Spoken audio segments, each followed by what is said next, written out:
So, while you're turning to Daniel chapter 3, I want to give you a brief definition of a word. Pyrophobia is the fear, irrational fear of fire, which I think is weird because if there's anything that's not irrational to fear, it's fire. I mean, fire is almost 400 degrees at a minimum. 111 degrees is enough to cause pain to a person. 118 will give you first-degree burns. 131 will give you second-degree burns, and your skin will be destroyed at 162. So, is it really irrational? Now, we see in Daniel chapter 3 that there is a fire that's more than just a little campfire that you got to keep your hands back and do that. The youth group knows what I'm talking about. We were at this bonfire, and I couldn't get within like 3 feet of this thing because my hands were cooking. But this is a fire that was huge, and people were tossed in it and burned alive. And yet they were able to face this fire without a pyrophobia. So, Daniel chapter 3, there's 30 verses, and we're going to read all of them. All right. Starting in verse 1 of Daniel chapter 3. Nebuchadnezzar the king made an image of gold, whose height was 80 cubits, and the breadth thereof 6 cubits. And he set it up in the plain of Dura in the province of Babylon. Then Nebuchadnezzar the king sent to gather together the princes, the governors, and the captains, the judges, the treasurers, the counselors, the sheriffs, and all the rulers of the provinces to come to the dedication of the image which Nebuchadnezzar the king had set up. Then all these people, I'm not going to read their names again, were gathered together into the dedication of the image that Nebuchadnezzar had set up. And they stood before the image that he had set up. Then a herald cried aloud, "To you it is commanded, O people, nations, and languages, that at what time you hear the sound of the cornet, the flute, the harp, the sacrament, the psaltery, the dulcimer, and all kinds of music, you'll fall down and worship the golden image that Nebuchadnezzar has set up. And whoso falleth not down and worship shall in the same hour be cast into the midst of a burning fiery furnace. Therefore at the time when the people heard the sound of all these instruments, they would fall down and worship the golden image which Nebuchadnezzar the king had set up. Wherefore at that time certain Chaldeans came near and accused the Jews. They spake and said to the king, Nebuchadnezzar, O king, live forever. Thou, O king, hast made a decree that every man shall hear the sound of these music instruments and fall down and worship the golden image. And whoso falleth not down and worship should be cast into the midst of a burning fiery furnace. There are certain Jews who have set over the affairs of the province of Babylon, Shadrach, Meshach, and Abednego. These men, O king, have not regarded thee, serve not thy gods, nor worship the golden image which you have set up. Then Nebuchadnezzar in his rage and fury commanded to bring Shadrach, Meshach, and Abednego. Then they brought these men before the king. Nebuchadnezzar spake and said unto them, Is it true, O Shadrach, Meshach, and Abednego? Do you not serve my gods nor worship the golden image that I have set up? Now if you be ready, that when I play these instruments, you fall down and worship the image which I have made, well, but if you worship not, ye shall be cast the same hour into the midst of the fiery furnace. And who is that God that shall deliver you out of my hands? Well, that question is going to get answered soon. These people said, Shadrach, Meshach, and Abednego answered the king, O Nebuchadnezzar, we are not careful to answer thee in this matter. If it be so, our God whom we serve is able to deliver us from the burning fiery furnace, and he will deliver us out of thy hand, O king.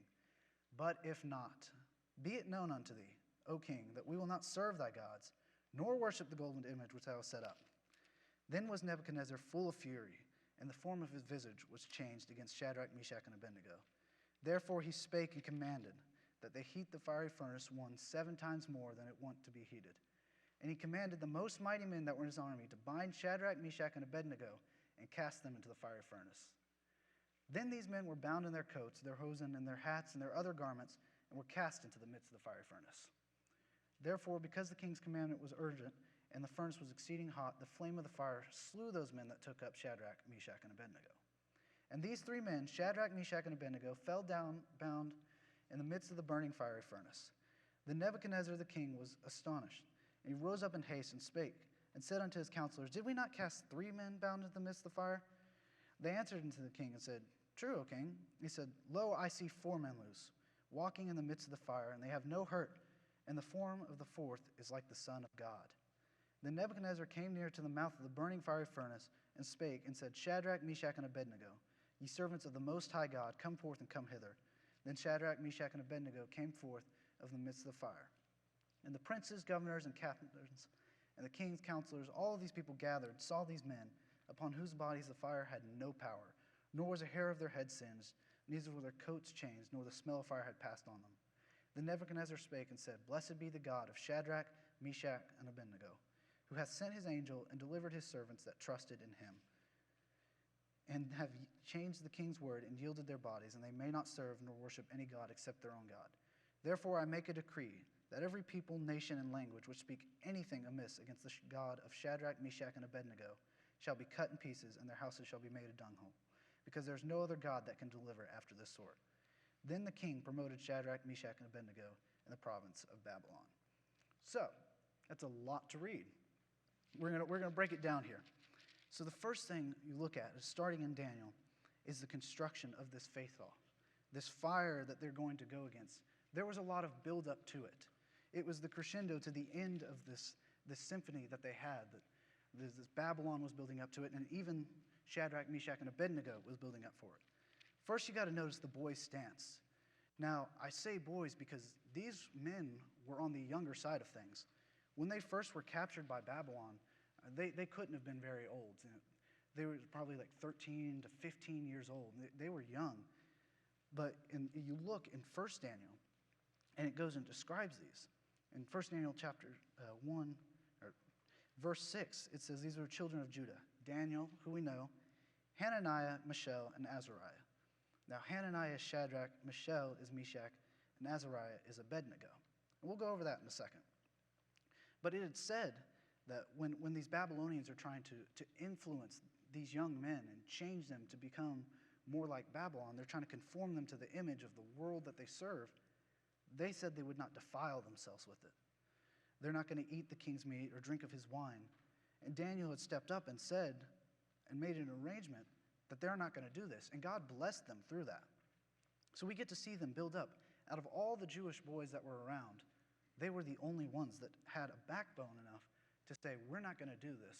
We're not going to listen to what the king has to say for us. But the difference here between Daniel and these three is we know Daniel as Daniel, but we know these three as their Babylonian names. All of them were given Babylonian names. Daniel was known as Belteshazzar, but he didn't accept that name. Hananiah, Azariah, and Mishael, they all took their names, and we know them as Shadrach, Meshach, and Abednego. And I know we're thinking, big deal, what does it mean? I mean, we changed their names a little bit. But names have importance. You know, this is their identities. Hananiah's name meant God is gracious. Mishael's name meant who is like God. And Azariah's name meant God's help. But when you change it, Hananiah to Shadrach, Shadrach means the command of a moon god. Meshach's name means who is Aku. It's like taking it, instead of saying, who is like God, who is like Aku, this Babylonian god of wisdom. And Abednego means servant of Nego, another one of their Babylonian gods. So you see that they're taking them and they're changing the names and the meaning of this. And not only are they pushing this on them, but they accept it. I mean, you don't have to accept the name that the world gives you, because deep down, God's given you a name, and that's your identity. Now, just because they've fallen short of this does not mean that they've failed and they're cast out. God's still going to use them. Just because they have the Babylonian names doesn't mean they can't still serve God. Now, think of how much more impactful it would be to hear these people who are standing up, they're rejecting their Babylonian names. I'm not taking that, and I'm not worshiping your gods. They get thrown in the fire, and they come out and it's like, listen, these guys right here, Hananiah, Mishael, and Azariah, their God is God. And their names point to the God, not any various gods. That's what it is. And more about these guys with Daniel, when Daniel had answered the dream through God, when God answered it through Daniel, I mean, they all raised in their ranks. Daniel was put in charge, and they were put in charge of different areas. And so they went, and they were at high status. That's probably why these Chaldeans came to them and were after them, trying to get them fired, literally, and trying to get them away so that they could rise up in this area. But they had already made a decision since they were young that they're not going to defile themselves with certain things. And that doesn't change just because their names have changed. They still have decided they're not going to let this happen. And like I said, we had all these Jews that had made this. And I doubt it was one day they're a Jew, next day you turn around and this is a Babylonian kid. No, it's a piece-by-piece process. The world is trying to slowly get in there and change you just little by little. There's a Casting Crown song that goes slow fade. It says, it's just not quickly that black and white turn to gray. But you just got to think about that. With what you listen to, who you're around, or what you decide to indulge in, that's going to change you. What comes in comes out. And though you may think one day, oh, I'm just eating this, just drinking this, just listening to this. Well, the next thing you know, that becomes a part of what you are. And I think we as Christians, overlook that too much, and we don't really take much of a strong stance anymore because a lot of people don't want to offend anybody or be mean because God is love. We can't show people that we have a backbone, right? That's terrible. No, but we have to show them that we disagree with them in love. I'll show you what happens to a church that decides they're not going to take a particular stance. Turn to Revelation chapter 3 for a second. We just gone over this in church, the Laodiceans, in verse 14 of chapter 3. He's talking to this church. Now, when we went over church ages, the Laodicean church is us. Okay? And this is the only church that they didn't have anything good to say about. So let that sink in as you listen to this. And to the angel of the church of the Laodiceans, write these things, saith Amen. The faithful and the true witness, the beginning of the creation of God. I know thy works, that thou art neither cold nor hot. I would thou wert cold or hot. So then, because thou art lukewarm and neither cold nor hot, I will spit thee out of my mouth. That's what Christianity is today. It's just lukewarm. We have people that claim to be Christians, and yeah, they go to church. Yeah, they do all this, but in reality, you don't see fruit coming from them. And Christ said, I would rather have you be cold than that, which blew my mind for a while. I didn't get that. I was like, whoa, at least they're better than the people that are Christians and are going away and doing everything. He said, no, because those people aren't leading people astray. You don't look at those people and think, oh, those are Christians. No, but these are the people that, yeah, they go to church every Sunday. And maybe they read their Bible, or maybe they have a Bible verse posted somewhere on their social media. But then right next to that social media post is them going out and drinking with their friends, or their cuss words or whatever. God doesn't want that, okay? And not only that, you got to look at, notice the Babylonian statue that Nebuchadnezzar had made. See, we saw the Israelite side, these Jews that are building themselves up, and they're going to defy this. But what are they defying? Well, we look at Nebuchadnezzar, and so he makes the statue, and it says it was 80 cubits, and the breadth of it was 6 cubits. Okay, so that's 90 feet tall and about 9 feet wide. So if you took about 15 of me and stacked me up, that's about how tall you'll get. So just picture that for a second. Now, I say that to think, with a statue this big, there's a purpose. The vision that Daniel had given to Nebuchadnezzar of the golden statue, and Nebuchadnezzar was the golden head of Babylon, that definitely went to his head. Pun intended. So he goes and he makes a golden statue to elevate himself, and he's like, hey, look at me. I'm great. I'm awesome. And he wants these people to worship him like he's a god. And that's really what he's thinking he is. He's like, I'm great, all of this. So when you think it's 90 feet tall and 9 feet wide, and they say it's of gold. We don't know if that means it was plated with gold or if it was solid gold. It's probably plated, but that doesn't just pop up overnight. I say this to say, think of all the time it took to make the statue. This time is making his pride bigger and bigger. And this time is giving these Jews a chance to see what's happening. They're knowing this is coming. We have to ready ourselves. You don't just show up one day and decide, you know what, I think I'm going to stand up for God and not get thrown in the fire. I think I'm just going to go with it. No, you have to make a decision, and you have to build off of that decision daily. It's not an emotional thing. It's a choice. And you make the choice before it happens, or else you're not going to make the choice at all. And the punishment that Nebuchadnezzar gave, he said, I'm going to throw you in this fire. It's going to be a perfect fire. And I like to think with this complex that Nebuchadnezzar has, and we can see the evil, we can see Satan in this, that he probably thinks he's very merciful and very graceful and very full of grace with this. I'm going to throw you in the fire, but since I'm so merciful, since I'm so great, I'll give you a second chance. Go ahead, just bow right now, and we'll call this good. See, whenever Satan is trying to get us, he's giving us plenty of opportunities to bow to him. He's not just like, oh, okay, you stood up once. Well, all right, cool, see ya. No, he's like coming back, and he's coming back, and he's coming back. In Matthew chapter 4, when Jesus was at his weakness, Satan just kept showing up. He said, hey, why don't you turn those stones into bread? Well, hey, why don't you cast yourself off this mountain? And all this, he said, hey, I will give you all these things if you bow down to me.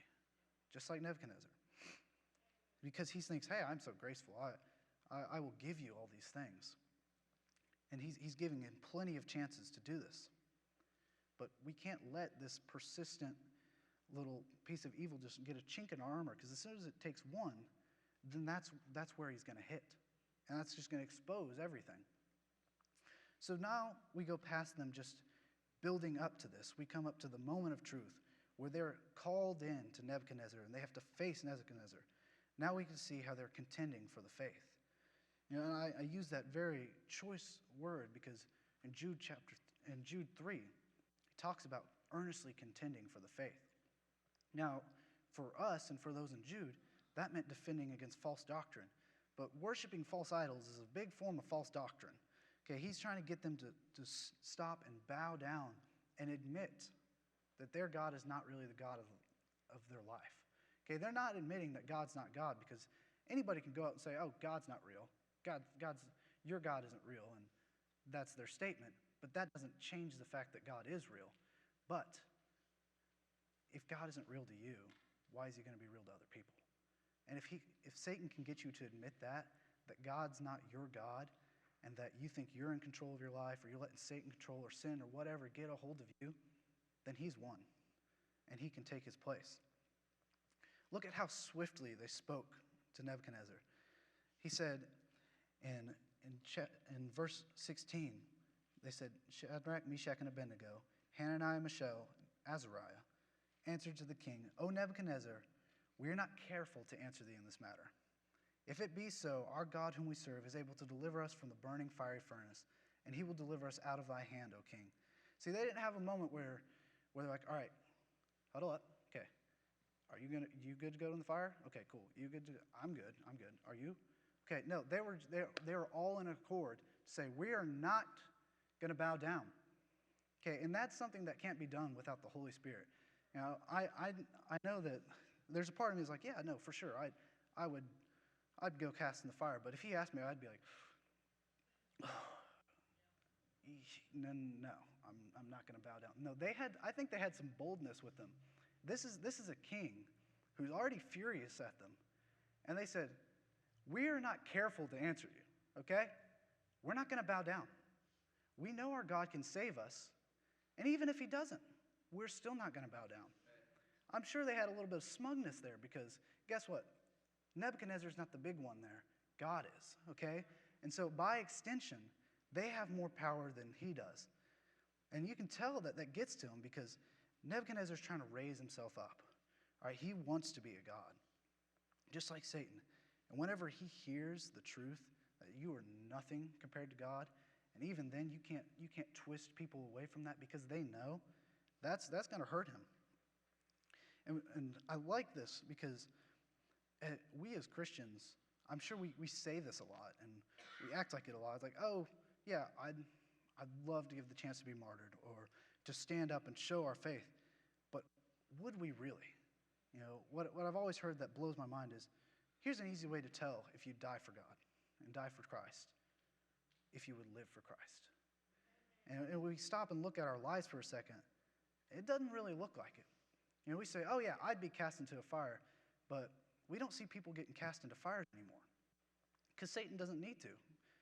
What he does is he just turns up the thermostat a little bit, and all of a sudden we're a little bit hot and uncomfortable, and we're out. Okay, he doesn't even need to get to 400 degrees where a fire's at. He just makes it a little uncomfortable for Christians, and they're done. And it's terrible. You know, we take a stand for things, and yet it's not there. And what's important to them is that it's real to them. Something that I had heard, we went to a seminar, Tim and I heard this, and it was like an arrow to my heart. He said, here's the problem. There was a lot of things they said about preachers. Here's the problem. So we got a couple problems here. There's too many preachers in the world. It's like, okay, well, that's hard to hear. I was like, let me explain. He said, here's the problem. People aren't trying to kill them anymore. And I had to stop and think. And then I thought of a separate quote that goes very well with it. Hard times create strong men, and strong men create easy times. And then easy times, they create weak men. And so the cycle continues. See, right now, especially here in America, we've got some easy times going for us. I mean, there's no punishment for being a Christian. Yeah, things get a little uncomfortable, and you can see the claws of the world digging in, but we're not getting chunked into fires anymore. And really, that's our problem. Okay, we need to start acting in a way that makes them want to go back to throwing us in fires. Okay, we're not offending anybody because we don't want to, and we're being all nice, and we're dancing around everything, and we aren't taking a stand anymore. And they'll never get back to throwing us in fires if we're never going to take a stand. And that's what we need. You know, and as much as it hurts to say that, like, trust me, I'm at the point of that too. I know what it is. But not only do we have to speak swiftly and say, hey, that's wrong, I'm standing up for what's right, we have to stand with it too. Look at how they strongly stood. Now, here's my problem. I am a very outspoken Christian. So when someone says something, I'm like, okay, that's wrong, I disagree with it. Or I'm going to take a stand for Christ. But then you give the time into it. And as time goes on, it just chips and chips and chips away. And it starts out good, but it's rough. You know, I'd like to think of how real this was to them. Because it wasn't, they showed up, they didn't know what was happening. All of a sudden, they're put on the spot, and then there's the fire, and then boom, they're safe. Now, think of how drawn out this was. Like I said, they were building this. They probably knew what was going on. They've heard things like this before. This statue's getting made. Rumors are going around that when the king makes this statue, people are going to get started tossing the fire. And they're going to die because they're not bowing to it. And then when they didn't bow, just imagine when some Chaldeans show up and said, hey, King Nebuchadnezzar wants to see you. Now they're coming to King Nebuchadnezzar's. And they know, it's on their mind, what's about to happen. And so then he comes and he asks them, he gives them a second chance. He said, hey, bow down. And they know what's going to happen. They say no. So now they're getting bound up and dragged to the fire. All of these are moments where they could have said, you know what? I'm done. I don't want this. But no, every single opportunity that they had to back down, they didn't. They stood with it. And it just amazes me. You know, and what I forgot to mention is, to them, losing was real, okay? They knew that God could save them. But if not, is my favorite part of all of this. But if not, losing was a reality to them. They were okay with going up in flames. Yes, it's all great. It's all hunky-dory that they didn't die and burn in flames, but they were ready for it. And I know we look at this story and we're thinking, oh, that means we're going to be free from flames. That's not always what it means. You look at Job. I mean, every opportunity, everything was taken away from him. Everything. And I'm sure that Satan would have let up as soon as he rejected God. He didn't. And the suffering didn't end for a long time. And then look at Jesus. He was in so much stress that he was sweating blood. And at any moment, if he would have said, I'm done with this, it would have been it. But then he endured, and he suffered. Losing is a reality.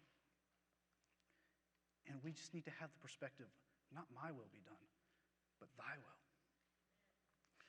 You know, this fire, he said they had made it 7 times hotter.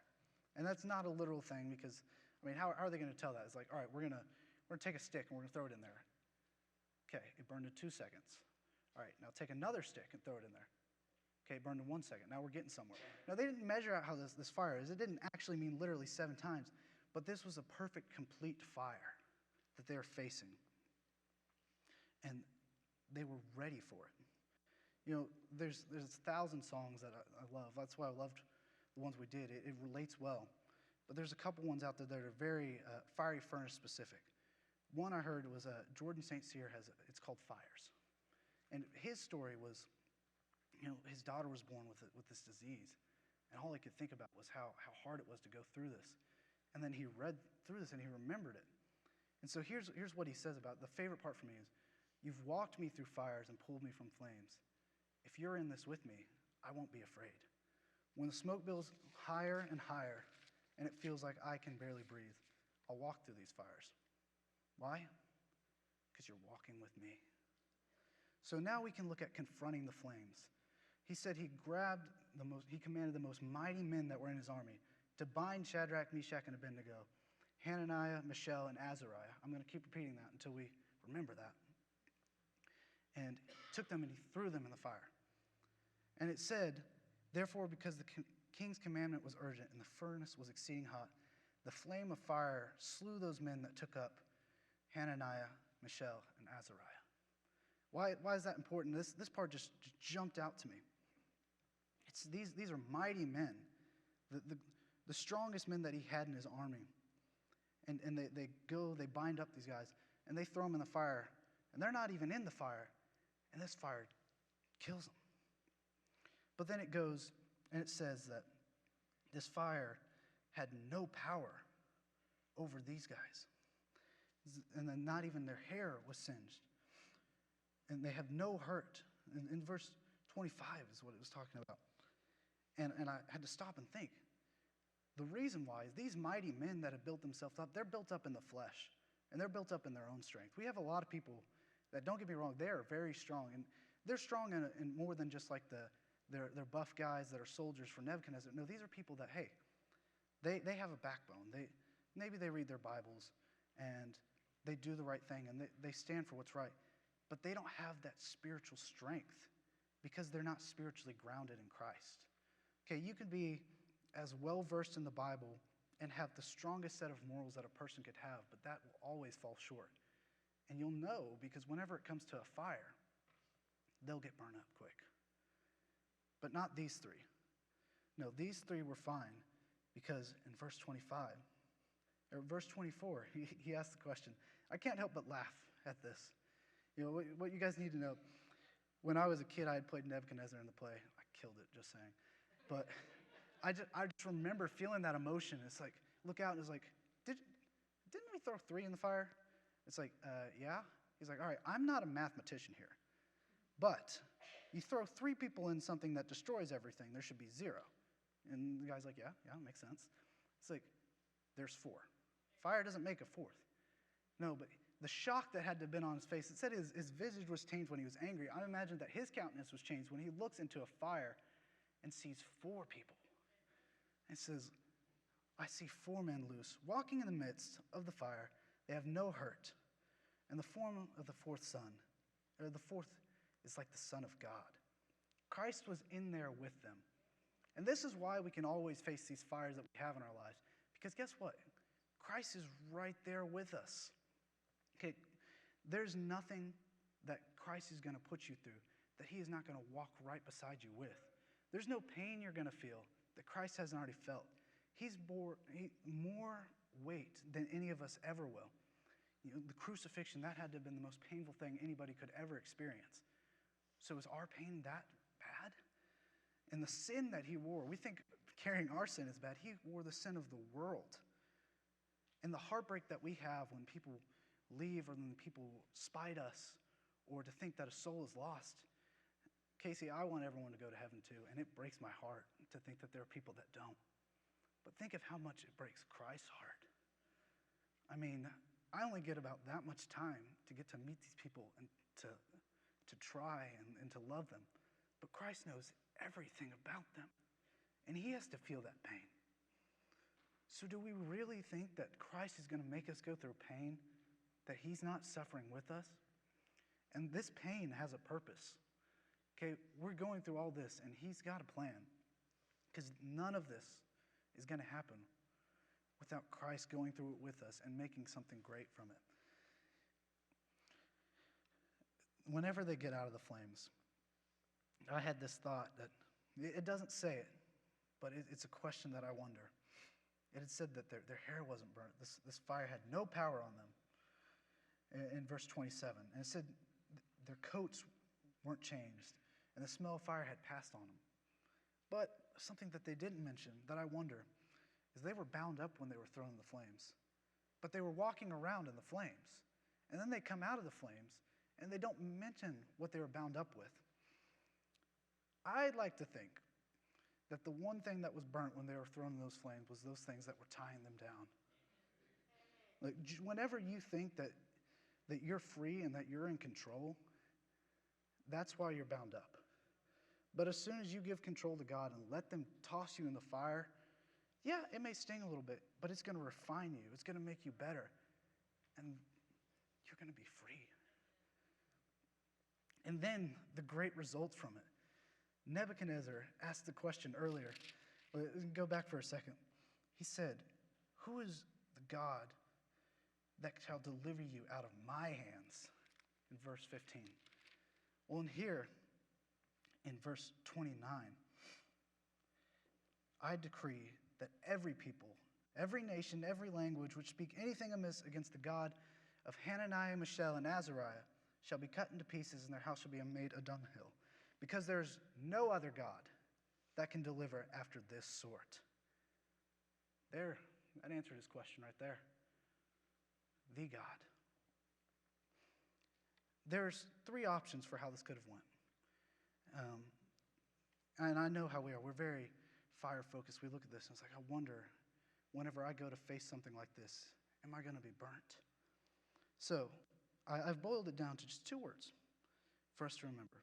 Option one is that we stand and we live, just like how they did. And that's the ideal option. We have a step in faith, and in faith, God protects us. We've seen how this option plays out, so I won't focus on it too much. Option two is that we run and we live. We decide that we don't want to face that fire, and we don't want to feel any burns. So we bow down to what we have to get by. And though our hearts are still for God, we haven't given it all. And then option three, we stand and we burn. And it's not exactly the fun option to go with, but when you stand and you burn, when they went into the fire and had no pain, you know the first thing they saw was Christ. Now, when you stand and you burn, the first thing you're going to see is still Christ. And you will never feel pain like that again. And he'll say, "Well done, a good and faithful servant." Now for me, I can tell you right now what's going on with me. I'm very fire-focused. I switch between two, okay? I'll tell you mine. On good days, when I feel like I'm extra filled with the Spirit, I'm standing up. I'm saying, go ahead, throw me in that fire. I know God's got this. That's on the days that I feel like I know God's going to keep me from pain. But on those other days, when I don't feel like God's holding me, I'm on the run because I do not want to feel that fire. Fire is the last thing I want to go against, okay? So hopefully I can be over there feeling some assurance that all this pain is over. But realistically, I'm more over here because that's just false. And it doesn't stand up that way. The problem there is that we have too much focus on the fire as Christians. Whenever something happens or we feel convicted about something, we think, well, what's this going to do to me? If I talk to this person, it's going to be kind of awkward and uncomfortable, and I might feel bad, and they might think I'm a jerk. Or what will this cost me? Am I going to be down financially to take a step out in faith? Or could this cost me my life even? Me, I don't want to get burned. And that's the problem. We need to stop doing that. Instead of looking at that fire and thinking, I don't want to get burnt, we need to just think, who's in that fire waiting for us? Christ. Peter when he was there in this boat, in this storm, what happened? Christ is there on the storm, walking there. He's calling out to Christ. And he starts walking out on this water. And whenever he took his eyes off Christ, that's when he started to sink. We can't take our eyes off Christ. Christ is the goal. And anytime we're going to take it off, it's going to fall short. To put it in simple terms, back when I had played football, and back when I was faster than the other kids, there was actually a point when that was true. I would take the football and I'd start running. And it'd be between like me and one kid. And you've got all this field over here, and you've got that one kid. And I'd watch this kid. And yet, our paths somehow always met. I didn't get it, because I was definitely faster than this kid. I told you guys, I was faster than everybody. Until one day my dad told me, he's like, listen, he's like, son, you're fast, okay? But your problem is that you're watching your enemy. You're not watching where you're going. You're watching where you don't want to be.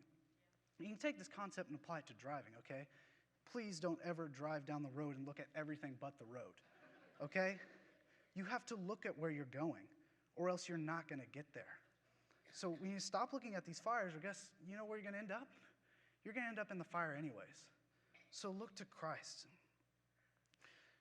In conclusion, as Tim gets ready to close us, we need to fix our eyes on this. There's another Casting Crowns song that I love. It's Just Be Held. It says, when your eyes are on the storm, you wonder if Christ loves you still. But when your eyes are on the cross, you know he always has, and he always will. What we need to do to be able to face fire in faith is to grow closer to Christ and to focus on Christ. And it's very easy because Christ knows everything about us, and yet he still loves us. He loves us more than anybody could. He knows us more than anybody could. He'll be with us wherever we go. There won't be a single moment that you're alone because Christ is right there. And think of all that he's done for you and all that he can do. There was the story that I'd heard at church camp, and it just broke my heart because it got me thinking, do I love God because I love God, or do I love God because what he can do for me? Okay, and here's how he put it. This man had a foster child and had a rough life. And it looked like things were getting better, and his dad had come back into his life, but it wasn't going well. And he had gotten a phone call from the daycare, which was right down the road from his church. They said, hey, this kid's crying. He wants to see you. And so he goes, and he gets his kid, and he holds his kid in his arms. And his kid's crying. He's like, what do you want? What do you want, son? He said, I just want you. Okay, we look at all the things that can be done for us. And I know that's a lot of reason I hold to Christ, because I think, hey, one day it'll all be worth it because he'll reward me for this. But if you just stop for a second and think, no, I'm not focused on that. I'm not focused on the fire. I just want you. That's the perspective we need to have. And I'd like to think that's the perspective they had, because it's really hard to stand on something when you're thinking, I'm going to get rewarded for this right after I'm done with this fiery pit that's going to be horrible, horrible. No, but to think, I'm going to be closer with my God. And I'll go through any fire to be able to say that. So as we prepare to close, we just need to shift our focus. And as Christians, we all have our fires that we face. And you can't face anything for Christ if you don't have a strong relationship for him. And some of us here don't even have a relationship with him. It's a sad thing. I remember, when I had surrendered to the ministry, I had a relationship with him, but it wasn't strong. Now, it's really hard to do a lot of work for somebody you love if you don't even really know him that well. So what we need to do is we need to know our Christ. and then we can go and do things for him.